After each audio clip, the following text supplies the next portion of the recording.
Basically strategy advisory എന്ന് പറഞ്ഞിട്ടുണ്ടെങ്കിൽ ഒരു ബിസിനസ്സിന് ലോങ് ടേം പ്ലാനിങ്ങുമായി ബന്ധപ്പെട്ടിരുന്ന സംഗതിയാണ്. ഓക്കെ.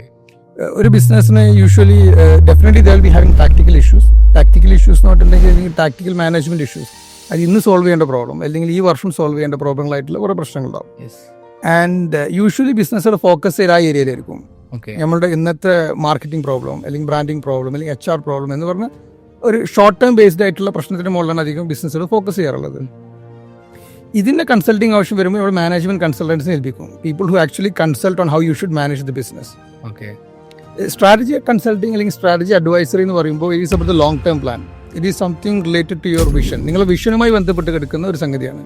ഇപ്പോൾ ഫോർ എക്സാമ്പിൾ നിങ്ങളുടെ വിഷനിൽ ഒരു 5 years ഡൗൺ ദ ലൈൻ നിങ്ങൾക്ക് ഒരു മൈൽ സ്റ്റോൺ എത്താണ്ട് അല്ലെങ്കിൽ ഒരു സീരീസ് ഓഫ് മൈൽ സ്റ്റോൺസ് എത്താണ്ട്. അപ്പോൾ നമ്മൾ ഇന്നത്തെ ഷോർട്ട് ടേം മാനേജ്മെന്റ് ഇഷ്യൂസ് നമ്മൾ സോൾവ് ചെയ്തിട്ട് കാര്യമില്ല. We have to do many things that aligns with the long term plan. ആ ഒരു ഒബ്ജക്റ്റീവ് മീറ്റ് ചെയ്യണമെന്നുണ്ടെങ്കിൽ നമ്മൾ ഇന്ന് പല കാര്യങ്ങളും വേറെ ചെയ്യേണ്ടി വരും.